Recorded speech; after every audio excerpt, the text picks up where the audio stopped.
students. I am welcoming the MCOM second semester students for the subject of the research methodology. I am Dr. K.V. Somnath, your teacher, GS College of Commerce, Varda. Today we will go for learning the lesson number 12, which consists of describing the techniques of defining a research problem. Now we will go into that gradually. In research process, the first and the foremost step happens to be that of selecting and properly defining a research problem. A research problem in general refers to some difficulty which a researcher experiences in the context of either a theoretical or a practical situation and wants to obtain a solution for the same. Now we will go for the discussion of the components of research problem.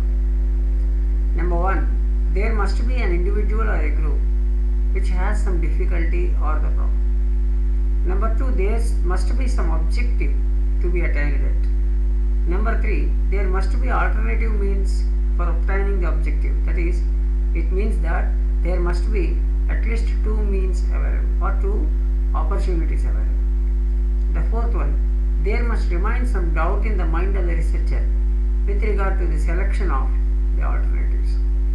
5th one is, there must be some environment to which the difficulty pertains. Thus, a research problem is one which requires a researcher to find out the best solution for the given problem. That is, to find out by which the course of action and the objective can be attained optimally in the context of a given environment. Now how the research problem will be defined. So the research problem definition demands the task of setting up boundaries within which an investigator should study the problem with a predetermined goal in mind. The best way to define the problem is unquestionably a tough job. It is a task that needs to be handled very smartly in order to prevent the perplexity experienced in a research procedure. Now the discussion about the various techniques involved in defining a research problem. The first technique is the statement of the problem in a general way. The second one is understanding the nature of the problem.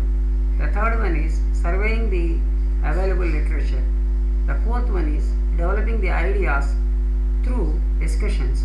And the last technique, fifth one, is rephrasing the research problem. Now let us go one by one. First of all, we discuss the statement of the problem in a general way. The research problem needs to deal with either a particular practical operational issue or some scientific discovery. It may also be related to satisfaction or widening of a certain intellectual curiosity.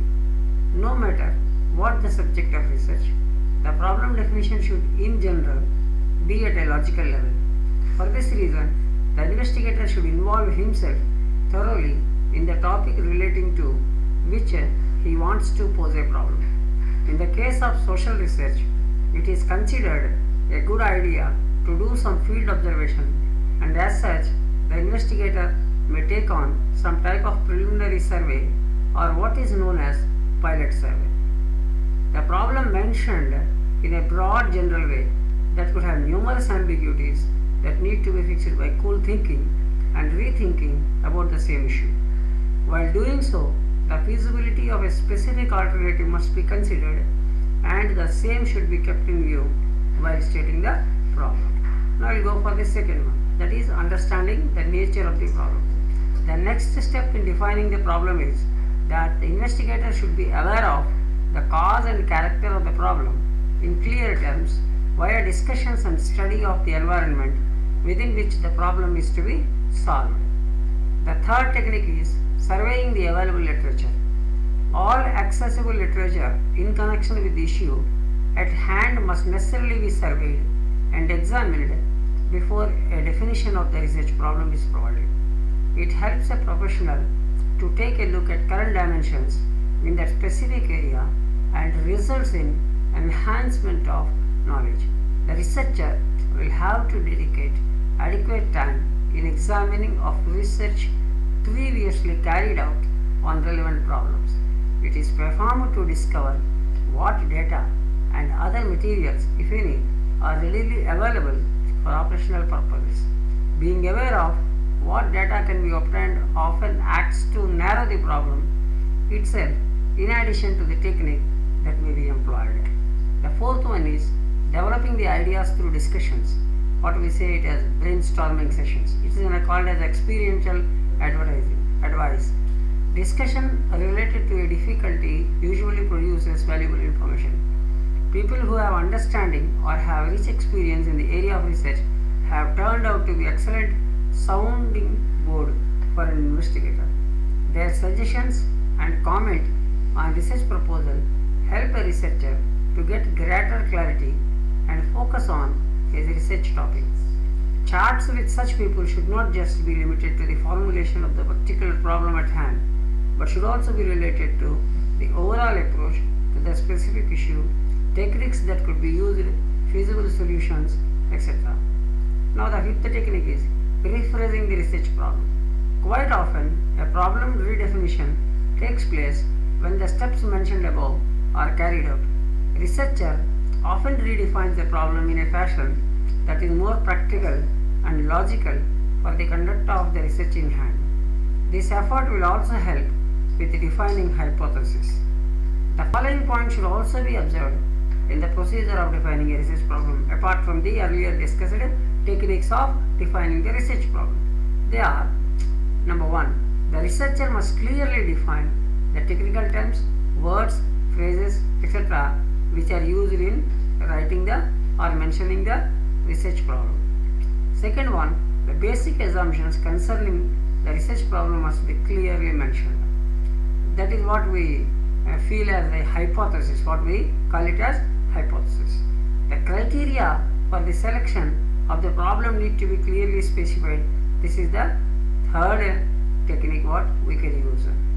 And the fourth one, the researcher should also consider suitability of the time period and the sources of data available. And finally, the fifth one, the scope of the study or the boundaries within which the problem is to be studied needs to be stated clearly. With this, I can conclude that the task of defining a research problem very often follows the sequential pattern, and the problem is stated in a general way, the ambiguities are resolved, thinking and rethinking process results in a more specific formulation of the research problem. I hope you might have understood how a research problem is to be defined and what techniques are involved in defining the research problem. I hope you might have understood well. Go through for several times of the same video lesson and you may come to a conclusion of what logic is associated with and how the techniques are used for defining and redefining the research problem. I hope you might have understood. Stay home, stay safe. Thank you very much. All the best. Okay, bye.